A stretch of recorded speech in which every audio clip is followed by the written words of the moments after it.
बंधु जी गांधी एक विचारधारा है, गांधी तो एज लाइक गांधी इनकी विचारधारा को फॉलो करते हुए आगे चल रहे हैं।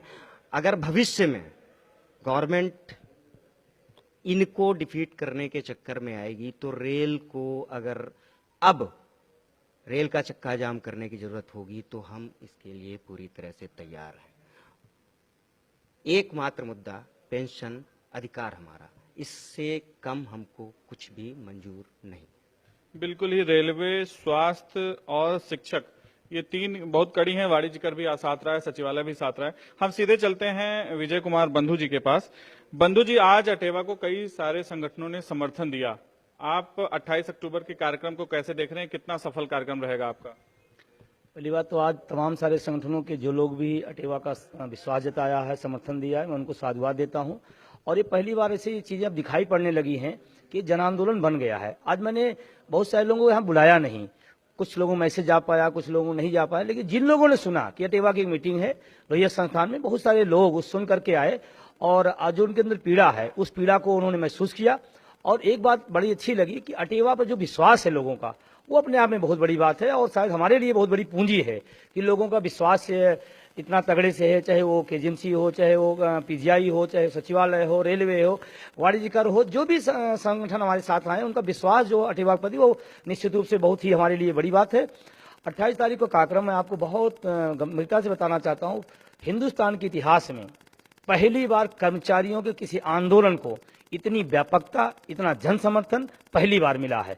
दूसरी चीज है, हम कभी इतिहास में पढ़ा करते थे कश्मीर वहां है, कन्याकुमारी वहां है। पहली बार इस आंदोलन ने दोनों को एक कर दिया।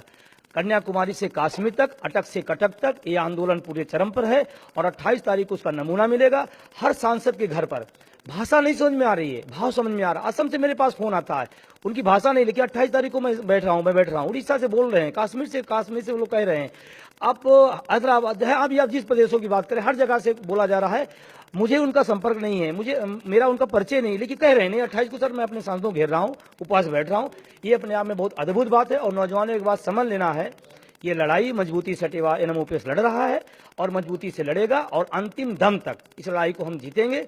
अगर 28 के बाद भी सरकारों ने इस बात को नहीं सुना तो 26 नवंबर को भारतीय इतिहास में जो संविधान का दिवस माना जाता है, संविधान दिवस भी है और शायद हमको संविधान ने राइट दिया है पेंशन को, इसीलिए वो डेट रखी गई हमारी केंद्रीय कार्यकारिणी एनएमओपीएस की, तय किया कि 26 नवंबर को हम लोग संसद घेरेंगे। और सरकार से और माननीय प्रधानमंत्री से मेरा निवेदन है कि नौजवानों के उबाल को समझो, नौजवानों के आक्रोश को समझो। जिन जिन सरकारों ने इनके उबाल को नहीं समझा वो सरकार नहीं रह गई है, सरकार फिर दूसरी आ गई है। तो माननीय प्रधानमंत्री जी से मैं निवेदन करूंगा कि इस उबाल को समझे। 19 का चुनाव सामने है और अब तो नौजवान चिल्लाने लगा है कि जो ओपीएस की बात करेगा, जो पुरानी पेंशन की बात करेगा वही राज करेगा। ये नारा आगे सार्थक दिशा में बढ़ रहा है और हमें लगता है कि दोनों डेट निश्चित रूप से बहुत ऐतिहासिक होंगे और हम अपने लक्ष्य की ओर बढ़ेंगे। अच्छा, अटेवा एक मजबूत स्थिति में बढ़ रहा है, लाखों कर्मचारी इसके साथ हैं। अगर 28 के पहले सरकार कहती है कि आप धरना मत करिए और आप अपना हड़ताल या जो उपवास का कार्यक्रम उसको कैंसिल कर दीजिए, हम एक कमेटी बना देते हैं, तब आप क्या कहना चाहेंगे सरकार से? हिंदुस्तान के इतिहास का एक सगल रहा है, जब भी किसी मुद्दे को दफन करना है तो उसके लिए कमेटी बना दो। हमने एक चीज देखा है, कफन मरे लोगों के लिए और मारना है तो उसके लिए कमेटी। ये कफन और कमेटी किसी चीज को खत्म कर देती है और मैं सरकार से कहता हूँ गलत फहमी में न रहे। अमेठी कमेटी नौजवानों को स्वीकार नहीं है। अभी जैसे प्रधानमंत्री मुख्यमंत्री जी ने यहाँ पर किया है, मैं मुख्यमंत्री जी से कहता हूँ कि आप क्यों लोगों के चक्कर में पड़े हो, आप जनभावनाएं देखिए। अभी उस दिन जब ईटीवी पर सर्वे आ रहा तो हमको लगता है, मेरी जानकारी में 20 सालों से मैं राजनीति को देखता हूं, जानता हूं, पहली बार किसी मुद्दे पर 96% लोगों का रुझान था कि पुरानी पेंशन बहाल होनी। अब इतना बड़ा आंकड़ा, इतना स्पष्ट आंकड़ा आपको आ गया और आप उसके बाद भी नहीं समझ पाए तो इसका मतलब आपका जो गुप्तचर विभाग है वो शायद आपको गुमराह कर रहा है। आप उस गुमराहे से बाहर आइए और पुरानी पेंशन को आप बहाल करिए।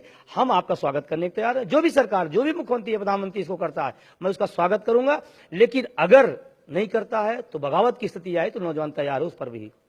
निश्चित ही पहली बार ऐसा कोई आंकड़ा पेश हुआ है जिसमें हाँ या ना में जवाब आया है, पता नहीं का कोई श्रेणी नहीं रहा है उसमें। 96% जैसा सर ने कहा कि चाहते हैं पुरानी पेंशन बहाल हो, 4% पता नहीं उनके समझ में कैसे बात नहीं आई। सर, आखिरी सवाल आपसे ये है कि अगर 28 नवंबर को कार्यक्रम नहीं होता है, तो 26 नवंबर में जो आपका एक राष्ट्रीय आंदोलन है उसको आप कैसे मैनेज करेंगे? अलग अलग जगह से लोग, भाषा बोली समझ में नहीं आ रही, मांग एक, हाथ में बैनर झंडा लिए हुए, तो इनको कैसे मैनेज करेंगे सर आप? हाँ बिल्कुल, ये बड़ा सवाल है और हमारे लिए, हमारी पूरी टीम के लिए चैलेंजिंग है, क्योंकि 30 अप्रैल की जो रैली थी उस रैली में हम लोगों ने देखा 2-2.5 लाख का जो जुहूम पहली बार उतरा रामलीला मैदान में, और लोग कहते हैं कि कर्मचारियों की इतनी बड़ी रैली इतिहास में कभी नहीं हुई थी। लेकिन मैं बताना चाहता हूं कि उसको भी हम दोहराने जा रहे हैं, उससे भी डबल हम होने जा रहे हैं। हाँ, हमारे पास संसाधन नहीं है, ये बात मैं मानता हूं। हमारे पास और चीज़ों को हो सकता है कि हम उसको फुलफिल न कर पाए, वहाँ व्यवस्था अच्छी न दे पाए, वहाँ पानी की व्यवस्था न दे पाए। लेकिन एक चीज़ का मुझे बहुत उम्मीद और आशा रहती है कि जो भी नौजवान आ रहा है वो कहता है मेरा आंदोलन है, मुझे अनुशासित रहना है, मुझे अपने व्यवस्था देखनी है। 2.5 लाख लोगों की व्यवस्था कराने में राजनीतिक पार्टियों की छींकें आ जाती